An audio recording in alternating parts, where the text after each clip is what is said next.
The Story of a Common Soldier of Army Life in the Civil War, 1861 to 1865 by Leander Stillwell is a first-hand account of an ordinary Union soldier's experiences during one of America's most turbulent times.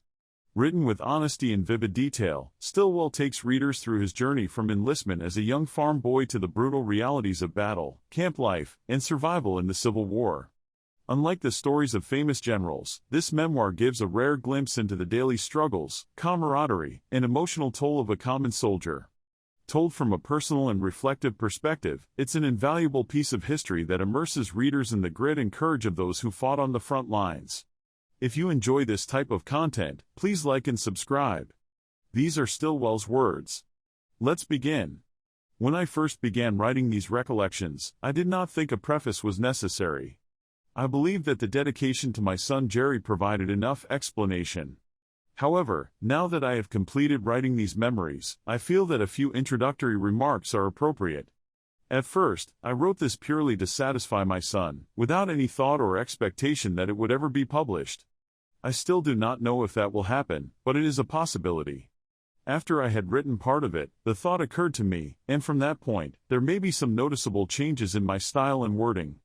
All the facts presented here, based on my own knowledge, are absolutely true. My mother carefully preserved the letters I wrote home from the army to her and my father. She passed away on February 6, 1894, and a few years later, when my father died, he returned these letters to me. During my service, I regularly wrote home, usually once a week when possible. With these letters before me, I was able to trace my regiment's journey, mile by mile, from Camp Carrollton in January 1862 to Camp Butler in September 1865. Additionally, on June 1, 1863, while passing through Memphis, Tennessee, on the way to join General Grant's army at Vicksburg, I bought a small blank notebook, about 4 inches long, 3 inches wide, and half an inch thick. From that moment until I was discharged, I kept a brief diary in that little book, which I still have. The letters in the diary have been invaluable in writing these recollections. Since they were written at or near the time of the events they describe, they can be trusted as accurate and truthful. Although I became a commissioned officer toward the end of my service, this happened only after the war was over. Therefore, the title of these recollections, The Story of a Common Soldier, is justified. If this manuscript is ever published, it will go to the world without any apology or endorsement from me. I make no claims to being a writer. This is simply the story of an ordinary soldier who served in the Army during the Great War and who tried his best to fulfill his duty. L. Stillwell. December 30, 1916. I was born on September 16, 1843, on a farm in Otter Creek Precinct, Jersey County, Illinois. When the Civil War began, I was still living with my parents in the small log house where I was born. The war officially started on April 12, 1861, when the Confederates fired on Fort Sumter. 3 days later, on April 15, President Lincoln issued a call for 75,000 men to help suppress the rebellion. Illinois quickly provided its required share of troops, and thousands of additional volunteers had to be turned away because the state had already met its quota. Soldiers enlisted under this call were mustered in for only 3 months, as the government believed the conflict would be short-lived. However, on May 3, 1861, Lincoln issued another call for volunteers, this time for a little over 42,000 men, with the term of service set at 3 years unless discharged sooner. This same order also expanded the regular Army and Navy. I did not enlist under either of these calls. At that time, most people in the North believed the war would be brief, nothing more than a short-lived uprising that would end by July 4.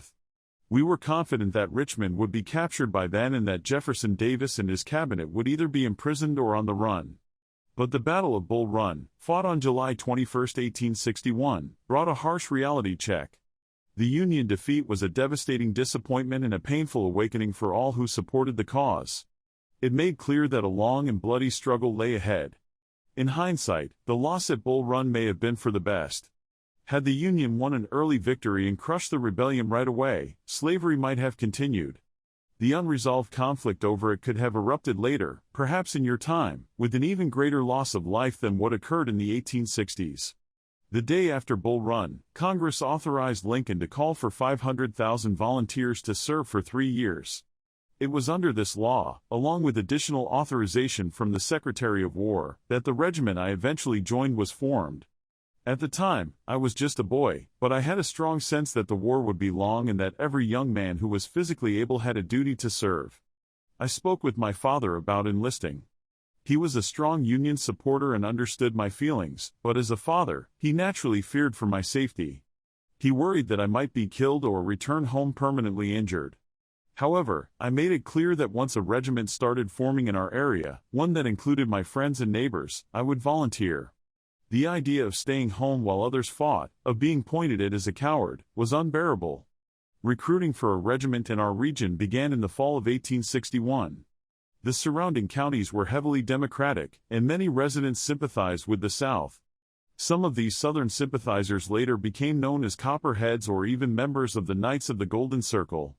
Approximately 90% of the population in Greene, Jersey, Scott, Morgan, and nearby counties had roots in Southern states, particularly Kentucky, Tennessee, and the Carolinas. However, it is worth noting that some of the most outspoken and dangerous Copperheads were originally from the eastern states. President Lincoln, who had lived in nearby Springfield, knew the political climate of our region well. He needed soldiers from both parties, so he appointed General Jacob Fry of Greene County to recruit and lead the regiment. Fry, a lifelong Democrat and Kentuckian by birth, was a strategic choice to attract Democratic recruits. But beyond politics, he was also seen as a solid leader due to his military background. He had served with distinction in the Black Hawk War of 1831–32, earning the rank of colonel. Later, he became a brigadier general and then a major general in the Illinois militia. He was a man of integrity, temperance, and unquestionable bravery. However, at 62 years old, his age eventually became a disadvantage, leading to his resignation later on. The fairgrounds, located half a mile east of Carrollton in Greene County, were chosen as the regiment's training camp. Recruitment began in late September but progressed slowly. Some of my neighbors had already joined other regiments, such as Company F of the 14th Illinois Infantry, and a few had enlisted in the 22nd and 27th Illinois Infantry or the 9th Missouri Infantry, later designated as the 59th Illinois Infantry. One of the key recruiters was John H. Reddish, an old farmer from northwest Jersey County near the Greene County line. He had served under Colonel Fry in the Black Hawk War, and his military background gave him credibility. He quickly took up the task of recruiting a company for the new regiment. His past service gave him immense prestige, and no one questioned his military qualifications. At that time, almost any man with a good reputation and some prior military experience, whether in the Black Hawk War or the Mexican-American War, was assumed to be fit for command. However, as we later learned, this assumption was often incorrect. While there were exceptions, prior service in the Black Hawk War offered no real preparation for the large-scale battles of the Civil War. Captain Reddish was a brave and patriotic man, but he lacked military leadership skills. He struggled to learn even the basic drills and commands. He was also largely illiterate, barely able to write his own name. His commands during training were often laughable. For example, instead of properly instructing us to turn right or left, he would say, "Swing around, boys, just like a gate." These unprofessional commands embarrassed us, and soldiers from other companies would mock and tease us because of them. In reality, Reddish would have made a fine duty sergeant, but commanding an entire company was beyond his abilities. However, he was a kind man, fiercely patriotic, and deeply admired bravery. He had no tolerance for cowards, and despite his flaws, his men respected him. For the position of first sergeant, often referred to as the orderly sergeant, Reddish selected Enoch W. Wallace, a man from my neighborhood. Enoch had been a close friend of my parents for many years, and I had known him since childhood. He was one of the finest men I ever met. Wallace had also served in the Mexican-American War, though he had enlisted at a young age, around 16, and only saw action toward the end of the conflict. Still, he had learned enough about military structure and company drill to be valuable. When I heard that Wallace would be the first sergeant of Reddish's company, I immediately decided to enlist in that unit. I told my father about my decision. He sat in silence for a while, staring at the ground. Finally, he said, "Leander, if you believe it is your duty to go, I will not stand in your way. But you are the only son I have left at home who is old enough to help with the farm work. I ask that you wait until we have sown the wheat and gathered the corn. Then, if you still feel the same, you have my blessing." I was confident that the regiment would not leave for the front immediately, so I agreed to my father's request. An incident happened about this time that greatly increased my desire to join the Army. Harvey Edsel, a neighbor boy some 4 or 5 years my senior, had enlisted that summer in the 22nd Illinois Infantry. Harvey, along with his regiment, fought in the Battle of Belmont on November 7, 1861, where he received a rather severe gunshot wound in the calf of one of his legs. As soon as he was able to travel, he was sent home on furlough, and I met him soon after his arrival at his father's house, where people had gathered to listen to the preaching of the Word by Elder Harrison Roden. We had no regular church building in our immediate neighborhood then, so religious services were held in private homes. Harvey was recovering quickly, but his wounded leg was still swathed in bandages, and he walked on crutches. I well remember how we boys stood around and looked at him with wide-eyed admiration. He had to tell us the story of the fight and how he got shot over and over until he was probably sick and tired of the subject.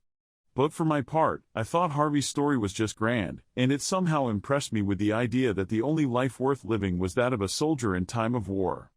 The idea of staying at home, turning over senseless clods on the farm while the cannon thundered so close at hand that the old men said when the wind was from the south they could sometimes smell the powder, was simply intolerable. Remember, as you read these recollections of an old man, that I am trying to give you an understanding of the thoughts, feelings, hopes, and ambitions of someone who, at the time I am speaking of, was only an 18-year-old boy. In the meantime, I went on helping my father with the fall work on the farm. In due time, the wheat was sown, the corn gathered, and a huge stack of firewood for winter was cut, brought in, and piled near the house. By this time, the holiday season was approaching, and I wanted to spend it at home, thinking, maybe, it might be my last. The regiment was doing nothing but recruiting and drilling at Camp Carrollton, and as I saw it, there was no special need to hurry. But Christmas and New Year's Day soon came and went, and one evening I told my parents I intended to go to Carrollton the next day and maybe come back a soldier. Early the next morning, Monday, January 6, 1862, I saddled and bridled Bill, the little black mule, and set out. Carrollton was about 20 miles from our home, almost due north, and the road ran mainly through big woods, with an occasional farm on either side. Those woods are likely all gone now. I reached the camp about the middle of the afternoon, went to the quarters of Reddish's company, found Enoch Wallace, and told him I had come to enlist. He took me to Captain Reddish, gave me a short introduction, and explained my purpose. The old captain greeted me warmly, and his plain, kind, and natural manner made me take a liking to him at once. He told me that the first step was to be examined by the regimental surgeon to determine my physical fitness, so we immediately went to the surgeon's tent. I had previously heard all sorts of stories about the thoroughness of this examination, that sometimes prospective recruits had to strip stark naked and jump around to prove their limbs were perfect. But I was pleasantly surprised to find that this was not the case. The surgeon at that time was a fat, jolly old doctor named Leonidas Clemens. I was nearly scared to death when Captain Reddish introduced me and asked him to examine me. I reckon the good old doctor saw I was frightened because he began laughing heartily and saying kind things about my general appearance. He asked me to stand up straight, then gave me 2 or 3 little love taps on the chest, turned me around, ran his hands over my shoulders, back, and limbs, all the while laughing and talking. Then he spun me back to face him and rendered his judgment. "Ah, Captain Reddish. I only wish you had 100 such fine boys as this one. He's all right and good for the service." I drew a long breath and felt much relieved. Then we went to the adjutant's tent, where I signed something and was duly sworn in. Then to the quartermaster's tent, where I drew my clothing. I got behind a big bale of supplies, took off my civilian clothes, and put on my soldier's uniform then and there, and didn't I feel proud? The clothing outfit consisted of a pair of light blue pantaloons, a matching overcoat with a cape, a dark blue jacket, heavy shoes and woolen socks, an ugly, abominable little cap patterned after the French army style, a gray woolen shirt, and other ordinary underclothes. I was also given a knapsack, but I don't think I received a haversack and canteen until later. Right here, I will say that the regimental records give my enlistment date as January 7th, which is wrong. The actual date was January 6th. It was a day I did not forget and never shall. How the authorities happened to get the date wrong, I do not know, but it was only off by 1 day and was never of any real importance. At that time, it was customary in the regiment to give each recruit a 2-day furlough upon enlisting, but I deferred asking for mine until the next morning. I spent that afternoon in the camp and the night in my company's quarters. As already stated, the camp was on the county fairgrounds. It covered 40 acres and was thickly studded with big native trees, mainly white and black oak and shagbark hickory. The grounds were enclosed by a fence 7 or 8 feet high, made of thick wooden planks with the lower ends driven into the ground and the upper parts firmly nailed to crosswise stringers. There was only one entrance, located at the main gate near the center of the north side of the grounds. A line of guards was stationed at the gate and all around the inside of the enclosure, patrolling close to the fence to prevent the men from leaving. No enlisted man could go out except on a pass signed by his captain and approved by the colonel. Most of the drilling took place inside the grounds, but for skirmish drills, we had to go outside where there was more room. The barracks, or quarters for the men, were long, low structures, crudely built of native lumber and covered with clapboards, with the top dressing of straw. Each had 2 rows of bunks, one above and one below. These shacks looked like an early Kansas stable, but they were abodes of comfort and luxury compared to what we frequently endured later. Next morning, after an early breakfast, I pulled out for home, with my 2-day furlough in my pocket. I was accompanied by John Jobson, one of Reddish's company, who had enlisted about a month earlier. He had obtained a short furlough for some purpose or other and had hired a horse on which to make the trip. Prior to his enlistment, he had been working as a farmhand for Sam Doherty, one of our nearest neighbors, and I had become well acquainted with him. He was about 25 years old, of English birth, a fine, sensible young fellow, and made a good soldier. I well remember our high spirits on this journey home. We were young, glowing with health, and overflowing with liveliness and animation. There was a heavy snow on the ground, but the sky was clear, and the air was keen and bracing. Occasionally, when we would strike a stretch of level road, we would loosen all the buttons of our overcoats, save the top one, put the whip to our steeds, and, waving our caps, with our long coat tails streaming in the wind, would yell like Comanches and let on that we were making a cavalry charge. I have no doubt that we believed we presented a most terror-striking appearance. Happy is the man for whom the future is a sealed book. In the summer of 1863, while we were stationed near Vicksburg, Jobson was taken seriously ill and was put on a transport to be taken to a general hospital at Mound City, Illinois. He died en route, on the boat, and was hastily buried in a sandbar at the mouth of White River.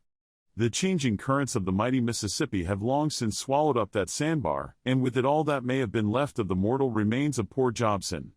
I reached home sometime in the afternoon, relieved Bill of his equipment, put him in the stable, and fed him. No one was stirring about outside, and I walked into the house unannounced. My mother was seated in an old rocking chair, engaged in sewing. She looked up, saw me in the uniform of a soldier, and she knew what that meant.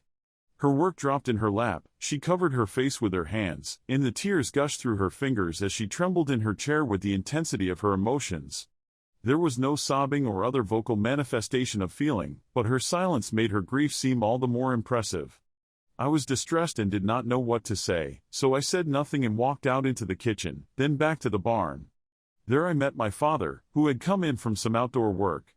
He looked at me gravely, but with an impassive countenance, and merely remarked, "Well, I reckon you've done right." The next morning, everybody seemed more cheerful, and I had much to say at breakfast about things at Camp Carrollton.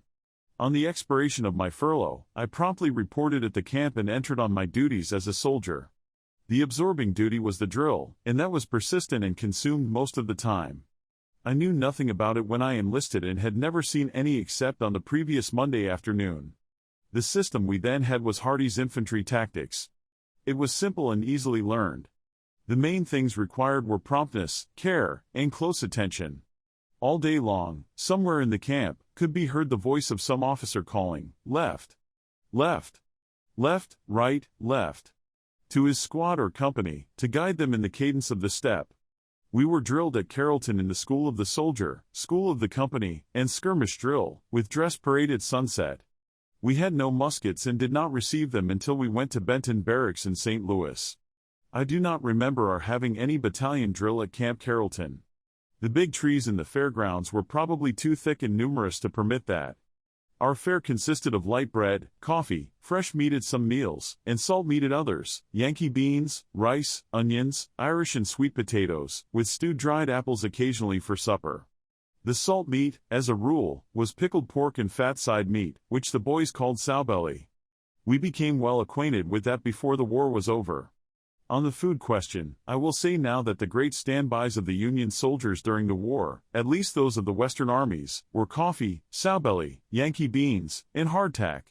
It took us, of course, some time to learn how to cook things properly, especially the beans, but after we had learned how, we never went back on the above-named old friends. But the death of many a poor boy, especially during our first 2 or 3 months in the field, is chargeable to the bad cooking of his food. At Carrollton, the jolliest time of the day was from the close of dress parade until taps sounded lights out. There was then a good deal of what you might call prairie dogging, that is, the boys would run around and visit the quarters of other companies. And oh, how they would sing! All sorts of patriotic songs were in vogue then, and what was lacking in tone, we made up for in volume.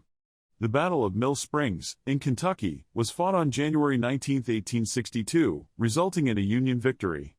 A Confederate general, Felix K. Zollicoffer, was killed in the action.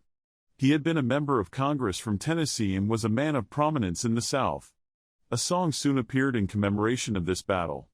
It was called The Happy Land of Canaan, and I now remember only one stanza, which is as follows. Old Zolly's gone, and Secesh will have to mourn, for they thought he would do to depend on. But he made his last stand on the rolling Cumberland, and was sent to the happy land of Canaan. There was a ringing, rolling chorus to each verse, of course, which was not at all relevant to the text and, moreover, as the newspapers sometimes say, is not adapted for publication, so it will be omitted. Well, I can now shut my eyes and lean back in my chair, letting my memory revert to that faraway time, and it just seems to me that I can see and hear Nelsa Higgins, of Company C, singing that song at night in our quarters at Old Camp Carrollton. He was a big, strong 6-footer, about 21 years of age, with a deep bass voice that, when singing, sounded like the roll of distant thunder. And he was an all-around good fellow. Poor Nelsa. He was mortally wounded by a musket ball in the neck early in the morning of the first day at Shiloh and died a few days thereafter. The health of the boys while at Camp Carrollton was fine. There were a few cases of measles, but as I remember, none were fatal.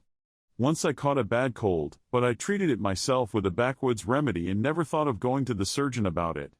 I took some bark from a hickory tree that stood near our quarters and made about a quart of strong hickory bark tea. I drank it hot, all at once, just before turning in for the night. It was green in color and intensely bitter, but it cured the cold. A few weeks after my enlistment, I was appointed to the position of corporal. There are, or were in my time, 8 corporals in an infantry company, each designated by a number, in numerical order. I was 5th. I owed this appointment to the friendship and influence of Enoch Wallace, and this was only one of the countless acts of kindness that he rendered me during my term of service. I just cannot tell you how proud I was over this modest military office.